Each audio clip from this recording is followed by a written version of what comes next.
Well, let's continue now with your budget news, as after various setbacks and even court action, the Minister of Finance, Enoch Godongwana, will table his budget on the 21st of May in a third attempt to get passed. Now, the proposed VAT increase of 0.65, both percentages have since been scrapped. So what will now happen come Wednesday? And we are just going to have to wait. But for now, let's talk to Mr. Lavan Gopal, who's the director at Merchant Africa, in order to help us further unpack the possible scenarios. Lavan, thank you so much for your time. It's great to have you with us. Welcome. So Wednesday is fast approaching. The whole country has been on pins and needles due to the budget impasse. What are your expectations come Wednesday?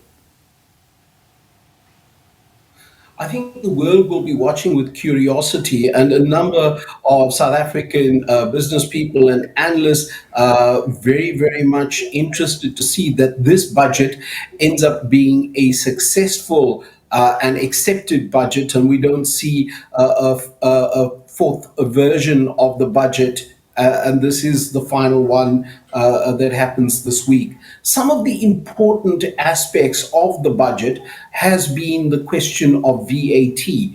This has been debated not only in Parliament, but certainly in business circles over the past few weeks. And it has created quite an uneven situation.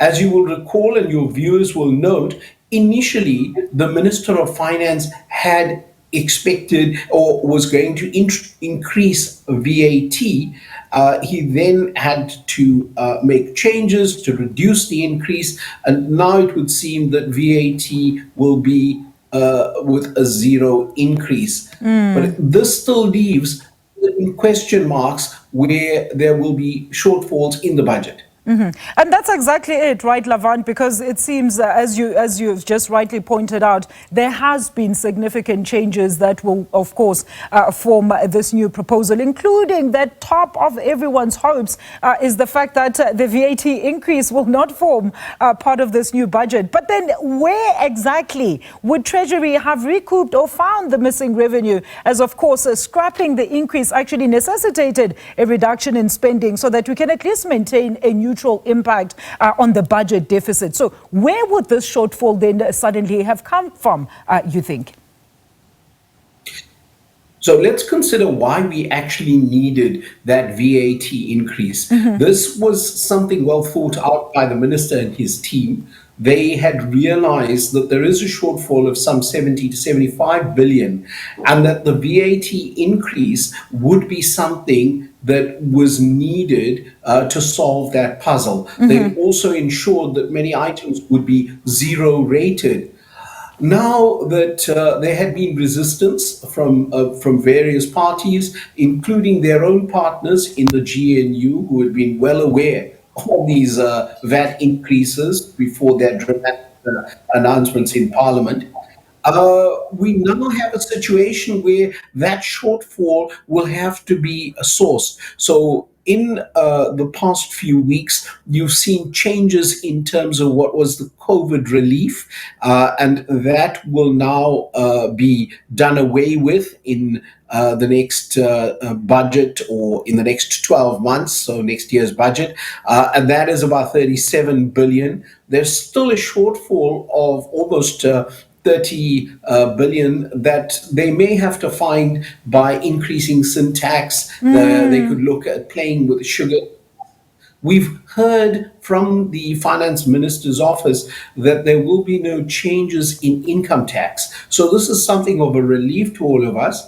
They are not likely to play with corporate tax, and will have to be creative in terms of maybe excise duty, sin taxes, sugar taxes, or other places to try and pick up that 30-odd billion shortfall. Absolutely. And it sounds like taxpayers should really start preparing for higher fuel as well as sin levies, suppose, Lavan, to actually make up for it. And latest reports, if we're going the political route, actually indicate that all GNU partners, especially the DA, are said to be, quote, optimistic.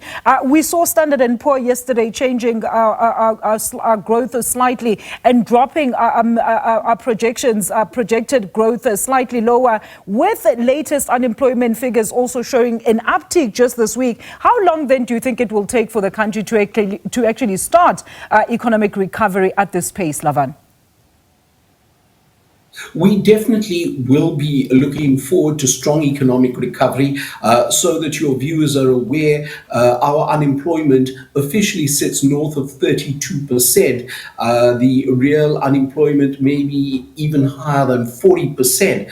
Our GDP growth is expected to be well below 2%, and the analysis from the budget and other sources, including the Reserve Bank, are expecting growth anywhere from 1 to 1.5% in the next few years. That is a bleak outlook. One of the things that can be a trigger to stimulating growth may be in terms of our international trade relations. We are aware that the president will be meeting with the US president and others in the coming days, and this may spell new trade opportunities for South Africans, and certainly would be a potential boost for our local economy. I want to pick up on the political ramblings you mentioned within the GNU, and I think that as political partners, they should have resolved their differences ahead of it getting into the public arena. And that may be just a call for drama by certain parties,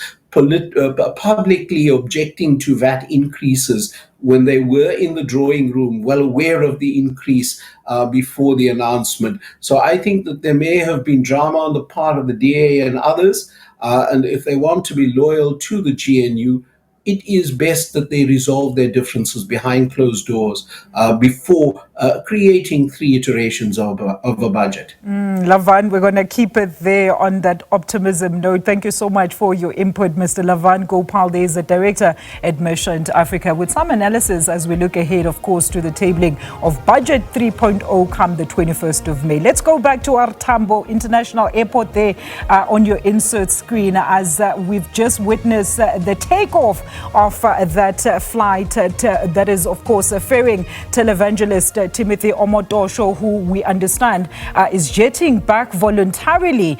He actually opted for voluntary deportation, according to the latest reports, and he is making his way back to Lagos. And of course, we will be getting some more analysis throughout the day on this move. As we understand, this week the NPA was hoping to also appeal the acquittal on those 32 charges.